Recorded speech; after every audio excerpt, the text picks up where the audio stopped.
तो आज हम लोग बात करने वाले हैं ईसीजी के बारे में। ठीक है, ईसीजी क्या होती है, कैसे इसका यूज है और किस प्रिंसिपल पे वर्क करती है, ये सभी चीज़ों के बारे में हम बात करने वाले हैं आज। ठीक है, तो सबसे पहले ईसीजी का फुल फॉर्म क्या होता है। तो ईसीजी का फुल फॉर्म होता है इलेक्ट्रोकार्डियोग्राम। ठीक है, इलेक्ट्रोकार्डियोग्राम कहते हैं।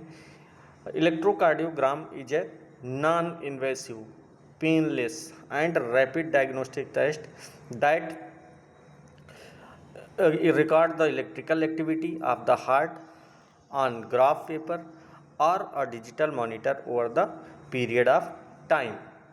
तो कह सकते हैं जो ये एक ऐसा प्रोसेस है जो ईसीजी है। ईसीजी एक non invasive, painless, rapid diagnostic test है जिसका मेनली उपयोग यूज किसके लिए किया जाता है, हार्ट की इलेक्ट्रिकल एक्टिविटी को रिकॉर्ड करने के लिए। ठीक है, तो ये मेनली होता क्या है इसमें होता क्या है, जो टेस्ट होता है मेनली हार्ट मसल्स के लिए, मायोकार्डियम कह सकते हैं, या फिर उससे बनने वाली जो इलेक्ट्रिकल इम्पल्सेज रहते हैं उनको क्या किया जाता है, ग्राफ पेपर पे या फिर डिजिटल मॉनिटर पर एक वेव फॉर्म में वहाँ पे रिकॉर्ड किया जाता है। ठीक है, तो ईसीजी मेनली अगर देखा जाए तो हार्ट की जो इलेक्ट्रिकल फंक्शंस रहते हैं उनको बताने के लिए, जबकि जो इलेक्ट्रोकार्डियोग्राफी होता है वो हार्ट की मैकेनिकल स्ट्रक्चर और पंपिंग फंक्शन को इंडिकेट करती है। ठीक है, तो ये कैसा प्रोसेस है इलेक्ट्रोकार्डियोग्राम जी, non invasive procedure. Non invasive का मतलब क्या होता है, ईसीजी मेनली कोई ऐसा नहीं है कि बॉडी के अंदर कोई वहाँ पे सर्जरी या फिर कैथेटर, कोई सर्जिकल इंस्ट्रूमेंट्स का यूज किया जाए वहाँ पे। ठीक है, तो यहाँ केवल क्या किया जाता है, इलेक्ट्रोड्स को स्किन की सरफेस पे वहाँ पे लगाते हैं, उसकी हेल्प से वहाँ पे पेशेंट को कह सकते हैं वहाँ पे इन्फेक्शन का भी रिस्क नहीं रहेगा, प्रोसीजर भी आसानी से हो जाएगा और इसको बार बार कर सकते हैं वहाँ पे। ठीक है, यहाँ पे कोई ऐसा नहीं है कि सर्जिकल इंस्ट्रूमेंट्स का वहाँ पे कोई यूज किया जाता हो। ठीक है, तो आसानी से इसको किया जा सकता है। सेकेंड, नॉन इन्वेसिव के अलावा कैसा है, पेनलेस। तो मैंने बताया यहाँ पे कोई ऐसा है नहीं कि सर्जिकल इंस्ट्रूमेंट किया जाता हो जिसकी वजह से वहाँ पे पेन हो। जो इलेक्ट्रोड्स होते हैं उनको केवल वहाँ पे लगाया जाता है, स्किन पे लगाते हैं। इससे क्या होता है, केवल जो इलेक्ट्रिकल सिग्नल्स होंगे जो हमारी बॉडी जनरेट करती है, इलेक्ट्रिकल सिग्नल्स हार्ट जो जनरेट करता है उसको रिसीव करती है, फिर वहाँ पे उसको आइडेंटिफाई करती है। ठीक है, ग्राफ पेपर पे उसको बनाने का काम करती है। यहाँ पे ऐसा नहीं कोई इलेक्ट्रिक करंट उसको भेजी जाती है। ठीक है, तो पेशेंट को उससे पेन भी नहीं होगा, ना बर्निंग सेंसेशन होगा, ना ही वहाँ पे कोई इलेक्ट्रिकल शॉक फील होगा। ठीक है, इसके अलावा and rapid diagnostic test. Rapid diagnostic test का मतलब हो गया कि इसमें टाइम बहुत कम लगता है, 2 से 5 मिनट में क्या हो जाएगा, कंप्लीट प्रोसीजर हो जाता है। तो इसको कह सकते हैं फास्ट इन्वेसिव प्रोसीजर है। ठीक है, फास्ट नॉन इन्वेसिव प्रोसीजर कह सकते हैं है। ठीक है, तो 2 to 5 मिनट में इसको कंप्लीट रिकॉर्ड करके वहाँ पे, और वहाँ पे इसके बारे में डिटेल से हम हार्ट के बारे में वहाँ पे आइडेंटिफाई कर सकता है। तो इमरजेंसी में क्या करते हैं, ईसीजी वहाँ पे लाइफ थ्रेटनिंग कार्डियक डिजीज़ को आइडेंटिफाई करने में हेल्प करती है। अब इसकी क्या क्या क्लिनिकल इंपॉर्टेंस से बात की जाए तो ये क्या करेगा, मान लिया किसी के मायोकार्डियल इन्फेक्शन की कंडीशन है, एरिथ्रीमिया हो गई, हार्ट ब्लॉकेज हो गए, ट्रैकीकार्डिया, ब्रेडीकार्डिया, ये सारी कंडीशंस होती हैं, तो इनको तुरंत उनका असेसमेंट करके वहाँ पे ईसीजी से पता कर सकते हैं। ठीक है, and records the electrical activity of the heart. तो इसके अलावा हार्ट के जो मैकेनिकल पंप क्योंकि नहीं है, बल्कि क्या करता है, एक बायो इलेक्ट्रिकल आर्गन रहता है, इसीलिए जो हार्ट बीट होगी वो जो जनरेट होती है, जनरेट कौन करता है, तो सबसे पहले एसए नोड रहेगा जो इलेक्ट्रिकल पंप जो एक्टिविटी रहेगी, इलेक्ट्रिकल इम्पल्सेज होंगे उनको जनरेट करने का काम करता है। अब जो इलेक्ट्रिकल इम्पल्स जनरेट हो जाएंगी तो ये क्या करती हैं, पूरे कंडक्टिंग सिस्टम से होकर फिर हार्ट मसल्स को वहाँ पे कॉन्ट्रैक्ट करती हैं, क्योंकि एसए नोड से फिर कहाँ जाएगा, एट्रियल डीपोलराइजेशन होगा, फिर एबी नोड के थ्रू होते हुए बंडल हिज से right and left bundle branches जो रहेंगी, फिर परकिंजे फाइबर्स के थ्रू वहाँ पे वेंट्रिकुलर डीपोलराइजेशन होगा। ठीक है, और जो हार्ट मसल्स होंगी वो कॉन्ट्रैक्शन रिलैक्सेशन हो सकता है।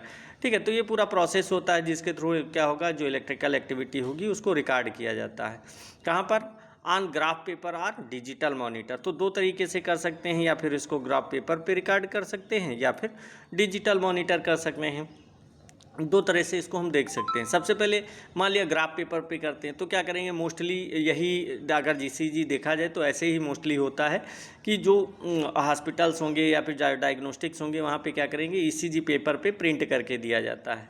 ठीक है, तो ये पेपर रहता है उसी पे क्या होगी, वहाँ पे heart rate, rhythms, PR interval, QRS duration, QT duration, QT interval, ये सारी चीज़ें वहाँ पे लिखी रहती हैं। पैरामीटर सारे जो रहते हैं वो वहाँ पे लिखे हुए रहते हैं, तो उनको मेजर किया जाता है, उनको ग्राफ पे। डिजिटल मॉनिटर में क्या रहता है, वहाँ पे ईसीजी डायरेक्ट कंप्यूटर स्क्रीन से कनेक्ट कर दिया गया और वहाँ पे जो इस कंप्यूटर स्क्रीन हो गई उस पर डिजिटल वहाँ पे मॉनिटर करके वहाँ पे दिखाई देगा। तो वहाँ पे स्टोर करने की कह सकते हैं, स्टोर भी किया जा सकता है, लेकिन वहाँ पे डायरेक्टली वहाँ पे देखा भी जा सकता है जूम करके उसको। ठीक है, कंप्यूटर एनालिसिस की जा सकती है, टेलीमेडिसिन के थ्रू भेजा भी जा सकता है, तो ओवरऑल चीज़ें इसको वहाँ पे किया जा सकता है। और इसको जो ये रहता है इसका टाइम ड्यूरेशन भी कम रहता है, over a period of time, कुछ ही टाइम में क्या होगा वहाँ पे इलेक्ट्रिकल एक्टिविटी को वहाँ पे रिकॉर्ड कर लेता है। तो इससे क्या होगा, वहाँ पे हार्ट वेव्स जो होंगी वो प्रॉपर्ली दिखाई देंगी, चाहे वो पी वेव हो, क्यूआरएस हो या टी वेव हो। ठीक है, तो सारी चीज़ें वहाँ पे क्या किया जा सकता है, देखा जा सकता है। नेक्स्ट है the machine use to record the ECG is called as electrocardiograph and the printed tracing is called an electrocardiogram और ईसीजी। ईसीजी और ईकेजी भी कहा जाता है इसको। ठीक है, अब मेनली अब देखो इसमें मेनली दो वर्ड्स आते हैं, एक आता है ईसीजी इलेक्ट्रोकार्डियोग्राफ और दूसरा क्या आता है इलेक्ट्रोकार्डियोग्राम। दोनों में डिफरेंस क्या है? इलेक्ट्रोकार्डियोग्राफ क्या होता है, ये एक मशीन है जो कि इलेक्ट्रिकल सिग्नल्स को रिकॉर्ड करने का काम करती है, उसको क्या कहेंगे, इलेक्ट्रोकार्डियोग्राफ कहेंगे। इसमें क्या क्या रहेगा, इलेक्ट्रोड्स हो गए, एम्पलीफायर्स हो गए, फिल्टर, रिकॉर्डर, डिस्प्ले, सारी चीज़ें इसमें होती हैं। तो मेनली इसका फंक्शन क्या होता है, जो पेशेंट है, पेशेंट की स्किन पे लगे इलेक्ट्रोड्स इलेक्ट्रिकल सिग्नल्स को क्या करेंगे, मशीन तक पहुंचाएंगे और फिर वहां से मशीन्स क्या करेगी, इन सिग्नल्स को एम्पलीफाई करेगी। एम्पलीफाई करने के बाद ग्राफ पेपर पे वहां पे रिकॉर्ड करती है। तो ये क्या हो गया, इलेक्ट्रोकार्डियोग्राफ हो गया। अब बात करते हैं इलेक्ट्रोकार्डियोग्राम क्या होता है। तो जो मशीन के द्वारा वहाँ पे प्रिंट ग्राफ होता है या फिर डिजिटल ट्रेसिंग होती है उसे क्या कहते हैं, इलेक्ट्रोकार्डियोग्राम कहते हैं। और यही जो ट्रेसिंग रहेगी डॉक्टर्स क्या करेगा, उसको देख करके उसको पढ़ करके डायग्नोस करता है। ठीक है, तो ये ईसीजी, इसी को क्या कहेंगे, इलेक्ट्रोकार्डियोग्राम कहेंगे। ठीक है, ईसीजी और ईकेजी ये भी दोनों क्या करेंगे, एक ही हैं, ईकेजी कहो चाहे ईसीजी कहो। ठीक है, ईकेजी क्या रहता है, एक जर्मन स्पेलिंग्स में इलेक्ट्रोकार्डियोग्राम को वहाँ पे लिखा जाता है अलग वर्ड से, जैसे कार्डियो को क्या करते हैं, के से लिखा जाता है। ठीक है, तो एक जर्मन स्पेलिंग्स रहती हैं जिसके अनुसार वहाँ पे लिखा गया है। ठीक है, अब बात करते हैं एंटोमोलॉजी की। तो सबसे पहले इलेक्ट्रो मीन्स क्या होता है, इलेक्ट्रिसिटी। ठीक है, इलेक्ट्रिसिटी, तो ईसीजी क्या करेगी, इलेक्ट्रिकल इम्पल्स को रिकॉर्ड करने का काम करता है। कार्डियो मीन्स हार्ट होता है, यानी कि जो टेस्ट किया जाएगा मोस्टली किसके लिए किया जाता है, हार्ट की एक्टिविटी को देखने के लिए। ठीक है, इसके अलावा ग्राम मिस होता है रिकॉर्ड करना। ठीक है, रिकॉर्डेड ट्रेसिंग या फिर लिखा हुआ जो रिकॉर्ड रहता है उसको। ठीक है, तो इलेक्ट्रिकल एक्टिविटी पे को जब हम ग्राफ पे रिकॉर्ड करते हैं तो उसे को क्या कहते हैं, इलेक्ट्रोकार्डियोग्राम कहा जाता है। ठीक है, ECG recording of electrical activity of heart, तो वही हो गया कि यहाँ वहाँ पे क्या करेंगे, तीनों वर्ड्स मिलके इलेक्ट्रोकार्डियोग्राम मिलके क्या बनाएंगे, वहाँ पे हार्ट की एक्टिविटी को, वहाँ पे जो इलेक्ट्रिकल एक्टिविटी हार्ट की होगी उसको वहाँ पे रिकॉर्ड करने का प्रोसेस। ठीक है, नेक्स्ट हम बात करते हैं डिफिनीसन बाय WHO। जो WHO जिसको हम क्या कहते हैं, वर्ल्ड हेल्थ ऑर्गेनाइजेशन कहा जाता है, उसके अकॉर्डिंग जो इलेक्ट्रोकार्डियोग्राम की डिफिनीसन क्या होती है, an electrocardiogram is a graphic representation of electrical activity generated by the heart during depolarization and repolarization of atria and ventricles. तो WHO के अनुसार जो इलेक्ट्रोकार्डियोग्राम की डिफिनीशंस होती है वो मेनली क्या रहती है कि जो हार्ट है, हार्ट के थ्रू जो इलेक्ट्रिकल एक्टिविटी जनरेट हुई हैं उन इलेक्ट्रिकल एक्टिविटी को ग्राफ पेपर पे या डिजिटल मॉनिटर पे वहाँ पे वेव के रूप में शो करना। ठीक है, और ये इलेक्ट्रिकल एक्टिविटी किसके थ्रू होंगी, वहाँ पे जो वहाँ पे आर्टरिया हो गए, वेंट्रिकल्स हो गए, इनके थ्रू वहाँ पे जो प्रोड्यूस होती हैं उन्हीं को क्या कहते हैं, वहाँ पे इलेक्ट्रोकार्डियोग्राम या फिर कहते हैं। तो इलेक्ट्रिकल एक्टिविटी में जो एट्रिया और वेंट्रिकल्स होते हैं उनके थ्रू जो डीपोलराइजेशन और रीपोलराइजेशन होता है उसी के प्रोसेस को हम क्या कहेंगे, वहाँ पे इलेक्ट्रोकार्डियोग्राम या फिर ईसीजी कहा जाता है। ठीक है, नेक्स्ट है an electrocardiogram is the graphic representation of, तो मैंने बताया जो इलेक्ट्रोकार्डियोग्राम है उसका क्या होता है, ग्राफिक रिप्रेजेंटेशन होता है। इलेक्ट्रिक एक्टिविटी को ग्राफ या वेव फॉर्म के रूप में वहाँ पे हम दिखाई देता है। ठीक है, तो उसको हम क्या करते हैं, वहाँ पे नंबर्स के फॉर्म में नहीं दिखाई देता बल्कि क्या करेंगे, वेव्स के फॉर्म में वहाँ पे बनता है। जैसे मैंने बताया P wave, Q R S complex हो गया, टी वेव हो गई। तो ये डॉक्टर्स उन्हीं इलेक्ट्रिकल फंक्शन को कह सकते हैं देख करके उनको उसके एनालिसिस करके वहाँ पे जो वहाँ पे कह सकते हैं जो डिजीज होती है उसको वहाँ पे आइडेंटिफाई करता। तो मोस्टली उसमें हार्ट रेट हो गई, हार्ट रिदम्स हो गई, ठीक है, और उसमें जो एरिथ्रीमिया की कंडीशन हो गई, कंडक्शन डिफेक्ट हो गए, ये सारी चीज़ों का वहाँ पे पता लगाता है। ठीक है, तो हार्ट केवल ब्लड पंप नहीं करने का काम करता है, ये क्या करता है, वहाँ पे इलेक्ट्रिकल एक्टिविटी को जनरेट करने का, इलेक्ट्रिकल आर्गन है तो इलेक्ट्रिकल एक्टिविटी को जनरेट करता है। ठीक, सबसे पहले हार्ट बीट कहाँ आएगी, एसए नोड से इलेक्ट्रिकल इम्पल्सेज प्रोड्यूस होंगी और यही इलेक्ट्रिकल इम्पल्सेज जो हमारा पूरा ओवरऑल कंडक्टिंग सिस्टम होता है वहाँ ये स्प्रेड हो जाती हैं, फिर हार्ट मसल को कॉन्ट्रैक्ट करती हैं। ठीक है, तो उसमें हमारे जो परकिंजे फाइबर्स होते हैं वो भी रिस्पॉन्सिबल होते हैं। तो मैंने बताया कि सबसे पहले क्या होगा, एसए नोड का फंक्शन क्या होता है, इलेक्ट्रिकल एक्टिविटी को जनरेट करना। अब जब इलेक्ट्रिकल एक्टिविटी जनरेट हो गई तो क्या करेगी वो, एट्रियल डीपोलराइजेशन होगा। ठीक है, फिर वहाँ पे ये कहाँ जाएगी electrical activity, yes AV node के पास, एबी नोड से बंडल ऑफ हिज के पास, फिर बंडल ऑफ हिज में जो right and left bundle branches रहती हैं वहाँ पे फिर वो क्या करेंगे, परकिंजे फाइबर को वहाँ पे स्टिमुलेट करेंगे, परकिंजे फाइबर वेंट्रिकुलर डीपोलराइजेशन काज करेंगे। ठीक है, और हार्ट क्या होगा, हार्ट कॉन्ट्रैक्ट होगा जाके। तो ये पूरी एक्टिविटी होती, इसी को क्या कहते हैं, इलेक्ट्रिकल एक्टिविटी ऑफ हार्ट कहते हैं। ठीक है, अब डीपोलराइजेशन के दौरान क्या होगा, जब डीपोलराइजेशन होगा उसमें क्या होंगी, जो हार्ट की मसल्स होंगी वो क्या करेंगी, वहाँ पे कॉन्ट्रैक्ट करेंगी। ठीक है, क्योंकि जब इलेक्ट्रिकल इम्पोलराइजेशन होगा, इलेक्ट्रिकल डीपोलराइजेशन होगा, डीपोलराइजेशन में हार्ट की जो सेल्स होती हैं वो अंदर ही इलेक्ट्रिकल एक्टिवेशन करती हैं। ठीक है, एक्टिवेशन के बाद क्या होगा, कार्डियक मसल्स कॉन्ट्रैक्ट करेंगी। अब जब कार्डियक मसल्स कॉन्ट्रैक्ट करेंगी तो वहाँ पे जो पी वेव होगा या क्यू आर एस कॉम्प्लेक्स होगा वो वहाँ पे शो करेगा। पी वेव क्या शो करती है, एट्रियल डीपोलराइजेशन शो करेगा और Q R S complex ventricular depolarization show करता है। ठीक है, तो ये मेनली क्या होता है, जब रेस्टिंग कार्डियक सेल्स होती हैं वो इलेक्ट्रिकल इम्पल्सेस को अराइव्स होकर वहाँ पे जो सोडियम और में इंटर सेल्स होंगी, जो सेल्स प्रेजेंट रहती हैं वो इंटर करेंगे और फिर डीपोलराइजेशन काज होगा और वहाँ पे मसल कॉन्ट्रैक्ट होती हैं। ठीक है, तो ये पूरा प्रोसेस होता है। और रीपोलराइजेशन में भी ऐसे रहता है। रीपोलराइजेशन में क्या होता है, जो हार्ट की मसल्स होंगी कॉन्ट्रैक्शन के बाद क्या करेंगी, अपनी रेस्टिंग इलेक्ट्रिकल स्टेट में वापस आ जाएंगी, मतलब रिलैक्सेशन स्टेट में आएंगी। ठीक है, तो इसमें जो मसल्स होंगी कॉन्ट्रैक्शन कंप्लीट होगा, फिर जो सोडियम पोटेशियम का लेवल रहता है, ठीक है, वो इलेक्ट्रिकल रिकवरी के लिए वहाँ पे रिस्पॉन्सिबल होंगी और रिपोलराइजेशन मसल्स को रिलैक्स करेंगी वहाँ पे। ठीक है, तो ये जो अब यहाँ पे क्या होगा, जब इलेक्ट्रिकल रिपोलराइजेशन होगा वहाँ पे तो उस कंडीशन में क्या होती है, जो टी वेव्स होती हैं वो वेंट्रिकुलर रिपोलराइजेशन के लिए रिस्पॉन्सिबल होती हैं। तो जो ग्राफ देखेंगे वहाँ पे टी वेव्स देखेंगे तो क्या बताता है, वेंट्रिकुलर रिपोलराइजेशन बताएगा। ठीक है, और इसके पहले मैंने बताया था जो वहाँ पे पी वेव और पी और क्यू आर एस कॉम्प्लेक्स रहेगा, टी वेव रहेंगी। ठीक है, ये क्या करेंगे, अलग अलग नंबर शो करते हैं। ठीक है, सबका अलग अलग फंक्शन होता है, डीपोलराइजेशन शो करते हैं और ये रिपोलराइजेशन शो करते हैं। ठीक है, तो अगर पी वेव कॉम्प्लेक्स की पी वेव होगी वो क्या बताएगी, एट्रियल डीपोलराइजेशन बताएगी, क्यू आर एस कॉम्प्लेक्स क्या बताएगा, वेंट्रिकुलर डीपोलराइजेशन बताएगा, और जो तुम्हारा बच्चा टी वेव बताएगा ये क्या बताएगा, वहाँ पे वेंट्रिकुलर या फिर आर्टेरियल डीपोलराइजेशन जिसको कहते हैं। ठीक है, आर्टेरियल डीपोलराइजेशन वेंट्रिकुलर रिपोलराइजेशन बताएगा टी वेव। ठीक है, तो याद रखना ये तीनों क्या क्या करते हैं। ठीक है, अब मान लिया ये हुआ, अगर वहाँ पे रिपोलराइजेशन एबनॉर्मल की कंडीशन हुई तब क्या होता है, वहाँ पे इलेक्ट्रोलाइट इम्बैलेंस की कंडीशन हो सकती है, ड्रग टॉक्सिसिटी काज हो सकती है, या फिर मायोकार्डियल इश्कीमिया की कंडीशन डेवलप हो सकती है। ठीक है,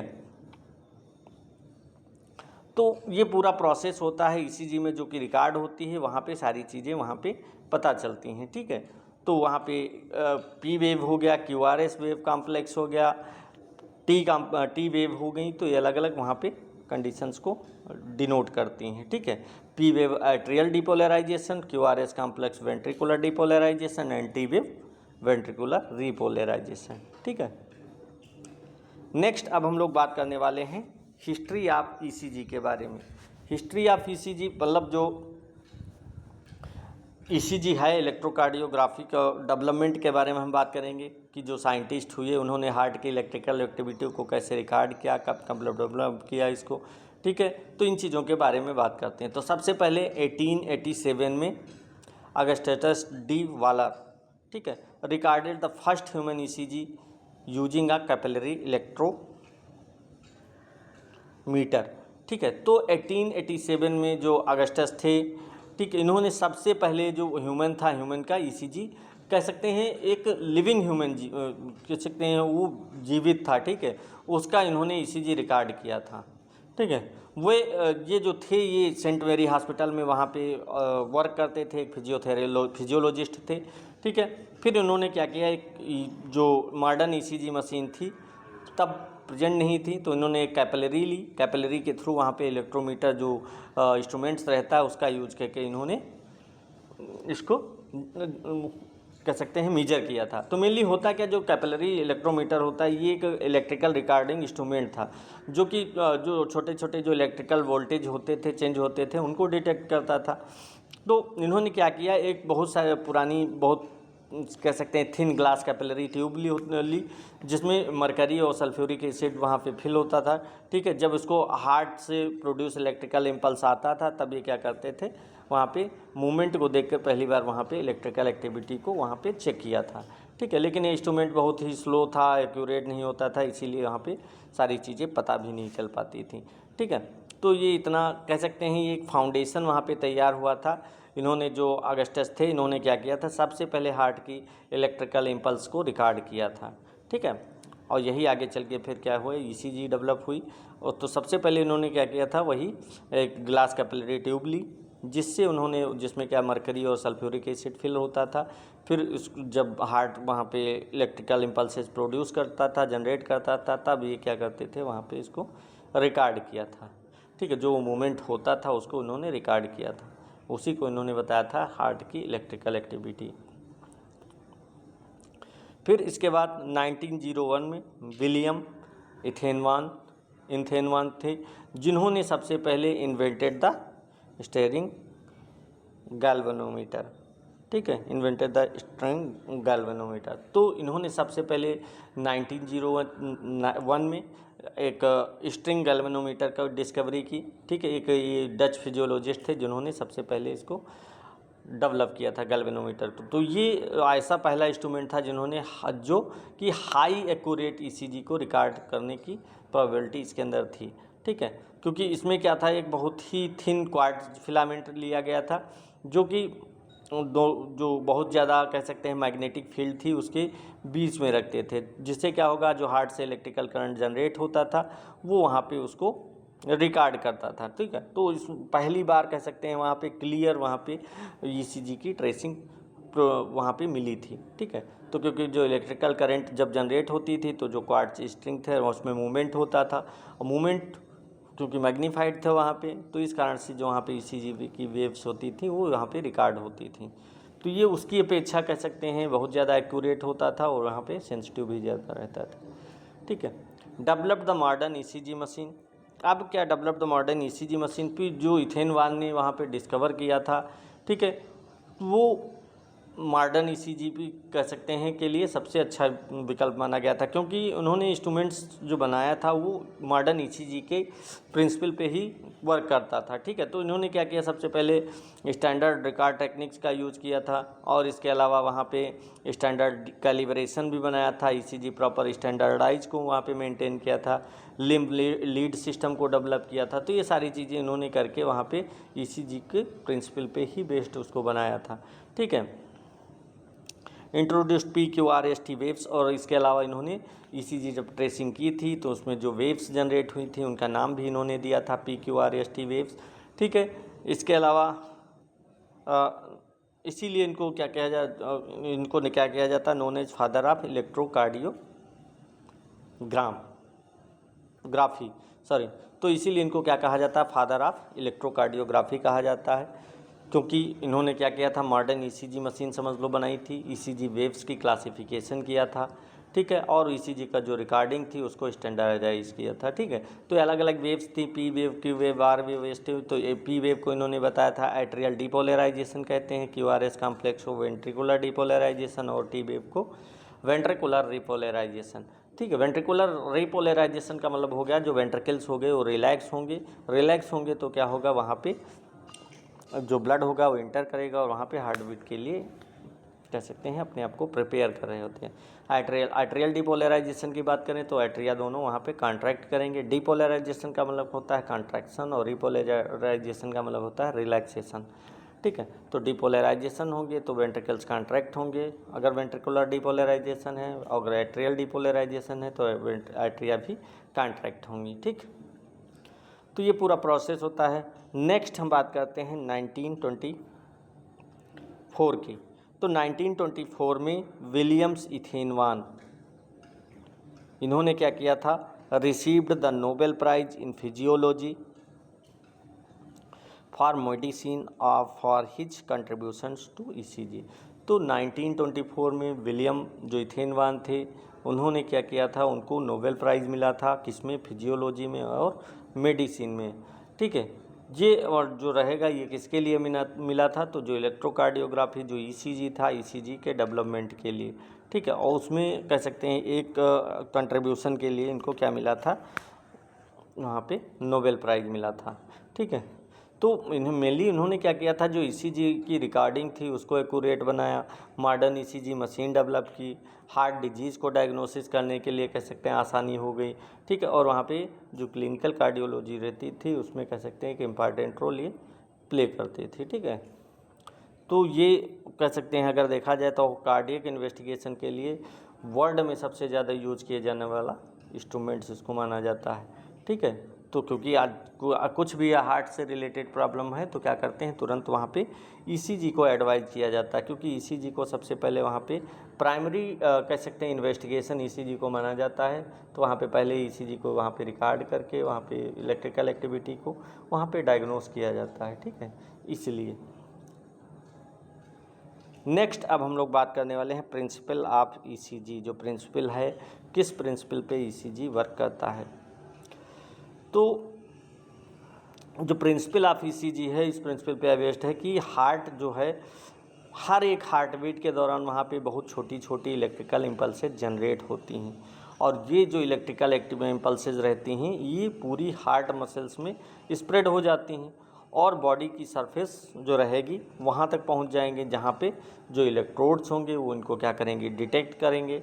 डिटेक्ट करने के बाद वहाँ पे जो ईसीजी की मशीन होगी वहाँ पे सिग्नल्स को ग्राफिकल वेव्स के फॉर्म में वहाँ पे रिकॉर्ड करेंगे। ठीक है, तो ये इनका फंक्शन रहता है। Mainly the heart generates tiny electrical impulses during the each cardiac heart beat. तो हार्ट क्या करेगा, वहाँ पे मैकेनिकल पंप नहीं बल्कि क्या करता है, इलेक्ट्रिकल पंप करता है, इलेक्ट्रिकल एक्टिविटी को जनरेट करता है। तो इसको क्या कह सकते हैं, इलेक्ट्रिक आर्गन कह सकते हैं। ठीक है, लेकिन अब जब जनरेट कर रहा तो हर एक हार्ट बीट क्या होगी, वहाँ पे सबसे पहले कौन स्टार्ट करेगा, एसए नोड। एसए नोड को क्या कहते हैं, वहाँ पे पेस मेकर कहते हैं, क्योंकि वो क्या करता है, इम्पल्सेस को या पेस को जनरेट करने का काम करता है। ठीक है, तो ये क्या करेगा, वहाँ पे जनरेट करेगा। ठीक है, वो वहाँ पे जब जनरेट होंगी इलेक्ट्रिकल इम्पल्सेस तो इम्पल्सेस वहाँ पे बहुत ही कह सकते हैं छोटी या बहुत ही टीनी रहती हैं। जिनकी अगर देखा जाए जिनको क्या किस में रहता है, मिली वोल्ट्स में इनका रहता है। तो जब एसए नोड वहाँ पे इलेक्ट्रिकल इम्पल्सेस को जनरेट करेगा तो यही इम्पल्सेज आगे वहाँ पे हार्ट बीट की इनिशिएशन कह सकते हैं होती हैं। ये इम्पल्सेज अगर सही से नहीं बनेंगी तो फिर वहाँ पे कौन सी कंडीशन होगी, हार्ट ब्लॉक की कंडीशन हो सकती है, या फिर एरिथ्रीमिया की कंडीशन हो सकती है, या फिर कार्डियक अरेस्ट जैसी प्रॉब्लम्स वहाँ पे हो सकती हैं। अब जब ये these electrical impulses spread through the heart muscles, तो ये सभी इलेक्ट्रिकल इम्पल्सेज क्या होंगी, दो हार्ट मसल्स जो रहती हैं कार्डियक कंडक्शन सिस्टम के थ्रू, ये हमारी ओवरऑल बॉडी में ओवरऑल वहाँ पे जो हार्ट होगा, ओवरऑल हार्ट की मसल्स में वहाँ पे स्प्रेड हो जाती हैं। ठीक है, तो जो इम्पल्स है सबसे पहले क्या करेंगे, एट्रिया में जाएंगे, फिर एट्रिया से वेंट्रिकल्स तक पहुंचेंगे। तो मैंने प्रोसेस भी बताया, सबसे पहले एसए नोड से एबी नोड से बंडल ऑफ हिच, फिर बंडल ऑफ हिच से right and left ventricle branches में, फिर परकिंजे फाइबर, फिर वहाँ पे वेंट्रिकुलर मसल्स में। तो जैसे जैसे वहाँ पे इम्पल्सेज स्प्रेड होता जाएगा वैसे वैसे हार्ट मसल्स वहाँ पे कोऑर्डिनेटेड रूप से क्या करेंगी, कॉन्ट्रैक्ट होती रहती हैं। ठीक है, तो यही जो कोऑर्डिनेटेड कॉन्ट्रैक्शन है, इसी कारण से जो हार्ट होता है, हार्ट की इफिशियंसी बढ़ती है और वहाँ पे ब्लड पंप कर पाता है। ठीक है, रिचेज द बॉडी सरफेस, जब ये क्या करेंगे, बॉडी टिश्यू जैसे जो हमारी ब्लड हो गई, मसल्स हो गई, बॉडी फ्लूइड हो गया, उसे क्या करेंगे अच्छी तरह से वहाँ पे कंडक्टर्स ऑफ इलेक्ट्रिसिटी कह सकते हैं ये सब रहते हैं। तो ये क्या करेंगे, जो हार्ट के कारण वहाँ पे हार्ट से जो इलेक्ट्रिकल इम्पल्सेज वहाँ पे बन रही हैं, इलेक्ट्रिकल सिग्नल्स जो मिल रहे हैं, वो बॉडी की सरफेस पे वहाँ पे पहुँच जाएंगे। अब जब बॉडी की सरफेस पे पहुँच जाएंगे तो वहाँ पे जो इलेक्ट्रोड्स लगे हुए हैं, वो इलेक्ट्रोड्स क्या करेंगे, सिग्नल्स को वहाँ पे रिकॉर्ड कर सकते हैं। ठीक है, तो ये सिग्नल्स क्या करेंगे, बॉडी सरफेस तक वहाँ पे अगर ना पहुँचेंगे तो यहाँ पे ईसीजी नहीं हो पाएगी। ठीक है, तो ईसीजी का करना वहाँ पे, ईसीजी कह सकते हैं वहाँ पे रिकॉर्ड नहीं हो पाएगी। ठीक, are detected by electrodes attach to the skin, तो ये जो इलेक्ट्रोड्स होते हैं छोटे छोटे वहाँ पे मेटल सेंसर कह सकते हैं, इनको कहाँ लगाया जाता है, आर्म पे है, लेग पे है और चेस्ट रीजन पे वहाँ पे लगाया जाता है। अब ये क्या करेंगे, जो इलेक्ट्रोड्स होंगे, इलेक्ट्रिकल करंट वहाँ पे जो हो रही है, इलेक्ट्रिकल एक्टिविटी हो रही है, मतलब जो फंक्शन क्या इनका है, जो हार्ट होते हैं, हार्ट से जो इलेक्ट्रिकल सिग्नल्स वहाँ पे जनरेट हो रहे हैं उनको डिटेक्ट करती हैं और उन्हीं सिग्नल्स को ईसीजी मशीन तक पहुँचाने का काम करती हैं, जिससे क्या हो सके, वहाँ पे एक्यूरेट रिकॉर्डिंग वहाँ पे हो सके। ठीक है, तो जो इलेक्ट्रिकल सिग्नल्स होंगे सबसे पहले स्किन तक आएंगे, स्किन के बाद क्या वहाँ पे जो इलेक्ट्रोड लगे हुए हैं वो सिग्नल्स को डिटेक्ट करके वहाँ पे ईसीजी मशीन तक भेज देंगे। अब जब ईसीजी मशीन तक पहुँच जाएगी तो वहाँ पे कह सकते हैं वहाँ पे इमेज सही आएगी। ठीक है, वहाँ पे सारी चीज़ें ग्राफ पेपर पे वेब फॉर्म में रखेंगे। ठीक, अगर ये इलेक्ट्रोड्स वहाँ पे सही पोजीशन पे नहीं लगाएंगे तो क्या होगा, ईसीजी ट्रेसिंग वहाँ पे गलत हो सकती है। Converted into the wave form and by the ECG machine, तो क्या होगा, अब क्या होगा, जो ईसीजी मशीन है वो इलेक्ट्रोड से जो सिग्नल्स वहाँ पे मिल रहे हैं, ठीक है, उनको सबसे पहले एम्पलीफाई करेगी, एम्पलीफाई करने के बाद वहाँ पे जो वहाँ पे कह सकते हैं मशीन के सिग्नल्स को ग्राफिकल वेव के फॉर्म में वहाँ पे रिकॉर्ड कर लेगी, और जो अनवांटेड इलेक्ट्रिकल नॉइज़ होगी उसको वहाँ पे फिल्टर लगे रहते हैं, फिल्टर के थ्रू वहाँ पे रिमूव हो जाता है। तो ये पूरा प्रोसेस होता है। मेनली होता क्या है, सबसे पहले इलेक्ट्रिकल सिग्नल्स जो होंगे एम्पलीफाइज होंगे, एम्पलीफाई करने के बाद वहाँ पे फिल्टर्स के थ्रू वहाँ पे जो नॉइज़ रहती है उसको रिमूव कर देते हैं, और वहाँ पे जो वेव फॉर्म होती है वो जनरेट होगी। जब वेव फॉर्म जनरेट होगी तो ईसीजी ट्रेसिंग प्रिंटेड फॉर्म में वहाँ पे या फिर डिस्प्ले पे शो होने लगती है। ठीक है, तो अब यहाँ पे अलग अलग वेव्स बनती हैं, तो वेव्स कौन कौन सी रहेंगी वहाँ पे, सबसे पहले पी वेव्स हो गई, पी वेव क्या करेगी, एट्रियल डीपोलराइजेशन काज करेगी। इसके अलावा क्यू आर एस कॉम्प्लेक्स बनेगा, ये वेंट्रिकुलर डीपोलराइजेशन काज करता है। और इसके अलावा टी वेव्स होगी, टी वेव्स क्या करती है वहाँ पे, वेंट्रिकुलर रीपोलराइजेशन। ठीक है, डीपोलराइजेशन का मतलब कॉन्ट्रैक्शन, रीपोलराइजेशन का मतलब होता है रिलैक्सेशन। ठीक है, ये याद कर सकते हो। तो कंप्लीट प्रिंसिपल यही रहता है इसका। मेनली ये क्या करेगी, हार्ट के हर एक हार्ट बीट के दौरान जो वहाँ पे इलेक्ट्रिकल इम्पल्सेज होंगी, वो जो जनरेट होंगी इम्पल्सेज, ये इम्पल्सेज क्या करेंगे, पूरे हार्ट मसल्स में वहाँ पे स्प्रेड होंगी, फिर बॉडी सरफेस तक पहुँचेंगी। अब जो हार्ट मसल्स से होकर ये बॉडी सरफेस तक पहुँच रही हैं तो क्या होगी, वहाँ पे जो स्किन पे वहाँ पे चेस्ट रीजन पे जो इलेक्ट्रोड लगाए गए हैं वो इन्हें क्या कर लेंगे, डिटेक्ट कर लेंगे, और फिर ईसीजी मशीन इन्हें ग्राफिकल वेव फॉर्म में चेंज कर देती है।